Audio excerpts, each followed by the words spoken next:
নিঃস্ব করেছ আমায় কি নিঠুর ছলনায়, তুমি না এই হৃদয় আমার। আমার মনে হচ্ছে ওকে আরেকটু শিখতে দিই নাকি?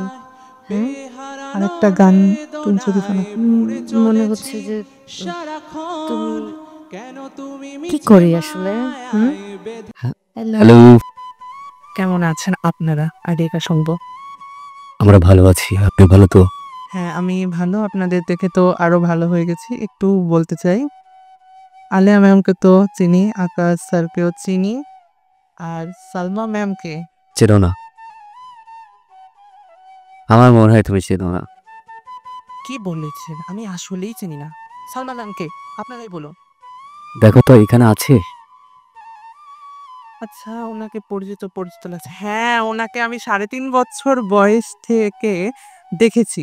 একটা সিডিতে দেখেছি, চ্যানেল আই সেরা কণ্ঠ। তিনি রুনা লায়লা ম্যামের গান গাইতে ভালোবাসতেন।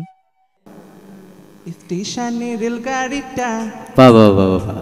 মাই পা চলে ঘড়ির কাঁটা, আমার এক নয়ন তো দেখে না রে, আরেক নয়ন রে, আমার দুই নয়নে খুঁজে আমার মনের মানুষ রে, বন্ধু রে, দেখা দাও না কথা একটু কও না। লিরিকটা ঠিক করতে হবে যে সরি ভুল করা যাবে না। It's a competition. Okay? So আমরা অনেক সুযোগ দিচ্ছি কিন্তু মানে এখন তুমি আজকে কি পারফরম্যান্স করবে? মানে আজকে আমি মাইলসের ফিরিয়ে দাও তারে। তাহলে ওইটাই শোনাই আমরা। নিঃস্ব করেছ আমায় কি নিঠুর ছলনায়, তুমি না এই হৃদয় আমার, একাকী অসহায়, পেহারানোর বেদনায় পুড়ে চলেছি সারাক্ষণ, কেন তুমি মিছে মায়ায় বেঁধেছিলে আমায় তখন, ফিরিয়ে দাও আমার প্রেম তুমি ফিরিয়ে দাও, ফিরিয়ে দাও হারানো দিনগুলো এভাবেই চলে যেও না। আমার মনে হচ্ছে ওকে আরেকটু শিখতে দিই নাকি? হ্যাঁ?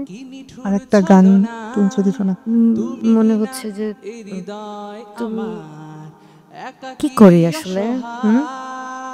আচ্ছা একটা সুযোগ দিই। কি বলো? আরেকটা গান করো। গান না, ইয়েস কার্ড দিচ্ছি। আসো। আসো, আসো, আসো। আমি একবার ফোন করতে চাই শুনতে। Please please please. আচ্ছা ঠিক আছে। গানে গানে সেরা